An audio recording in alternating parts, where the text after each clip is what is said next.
ఇన్ని రోజులు సైలెంట్ గా ఉన్నారు. ఇప్పుడు సడన్ గా దూకుడు పెంచారు. ప్రజల్లో లేకుండే అసలుకే ఎసరు వస్తుందనుకున్నారో ఏమో హడావుడి మొదలు పెట్టేశారు. అంది వచ్చిన అవకాశాన్ని సద్వినియోగం చేసుకోలేక చేతులెత్తేసి ఇన్ని రోజులు ఇళ్లకే పరిమితమైన నేతలు ఇప్పుడు రోడ్లపైకొస్తున్నారు. ముందు ముందు అదే దూకుడు కొనసాగిస్తారా, లేకపోతే మూన్నాళ్ల ముచ్చటేనా?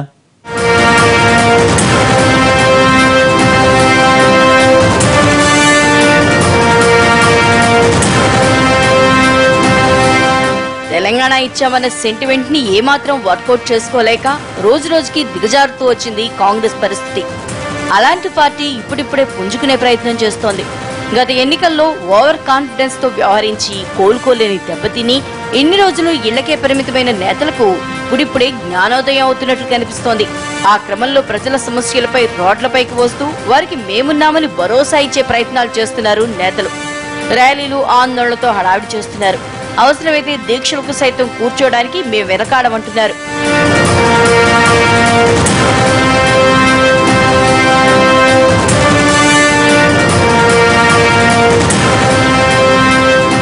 ఆదిలాబాద్ జిల్లాలో అక్కడక్కడ టీఆర్ఎస్ కార్యకర్తల్ని సైతం కాంగ్రెస్ లో చేర్చుకుంటున్నారు.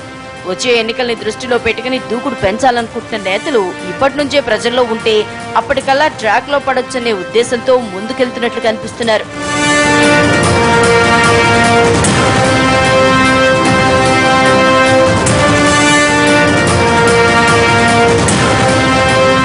జిల్లాలో కాంగ్రెస్ పార్టీ నేతల యాక్టివిటీస్ ఇటీవల కాలంలో బానే పెరిగాయని చెప్పొచ్చు. 2014 చారిత్రక ఎన్నికల్లో జిల్లాలోని 10 నియోజకవర్గాల్లో చావు తప్పి కన్ను లొట్టపోయినట్లు కేవలం ఒకే ఒక సీట్ గెలుచుకోగలిగింది ఆ పార్టీ. ఆ ఒక్కరిని కాపాడుకునే ప్రయత్నం చేయలేకపోవడంతో గెలిచిన మొదట్లోనే ముథోల్ ఎమ్మెల్యే విఠల్ రెడ్డి కారెక్కేశారు.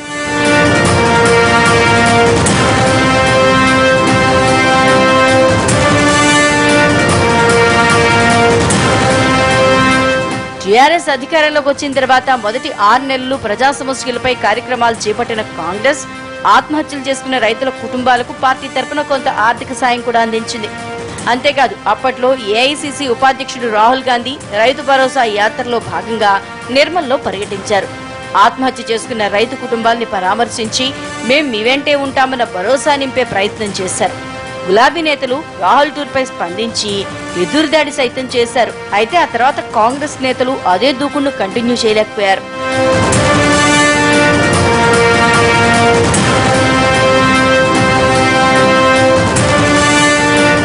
రాష్ట్ర వ్యాప్తంగా అన్ని జిల్లాల్లో రాహుల్ తో రైతు భరోసా యాత్రలు చేపట్టి ఉంటే పార్టీ శ్రేణుల్లో జోష్ నింపడమే కాకుండా ఎమ్మెల్యేలు, నేతల వలసలు ఈ రేంజ్ లో ఉండేవి కావన్న అభిప్రాయం వ్యక్తమవుతోంది కేడర్లో.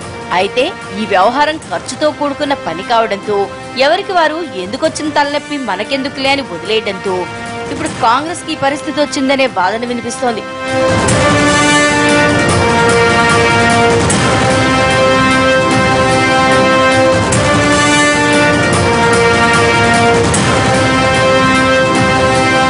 ప్రస్తుతం జిల్లా కాంగ్రెస్ లో 2 గ్రూపులున్నాయి. ఎవరికి వారు ఆధిపత్య పోరు కొనసాగిస్తున్నారు. మంచిర్యాల మాజీ ఎమ్మెల్యే అరవింద్ రెడ్డి, మాజీ ఎమ్మెల్సీ ప్రేమ్ సాగర్ రావులు ఎవరి దారి వారిదన్నట్లు వ్యవహరిస్తున్నారు. ఇటీవల దిగ్విజయ్ సింగ్ జిల్లాకు వచ్చినప్పుడు 2 గ్రూపులకు చెందిన నేతలు ఆ కార్యక్రమాలకి హాజరయ్యారు. దాంతో ఒక్కటయ్యారు అనుకున్నారు. ఆ తర్వాత కాంగ్రెస్ వర్కింగ్ ప్రెసిడెంట్ మల్లు భట్టి విక్రమార్క యువజన అనుబంధ సంఘాలు గ్రామస్థాయి నుంచి పార్టీ బలోపేతంపై సమావేశం నిర్వహించారు. ఈ సమావేశానికి ప్రేమ్ సాగర్ రావు డుమ్మా కొట్టడంతో కాంగ్రెస్ అంతర్గత పోరు మరోసారి స్పష్టమైంది.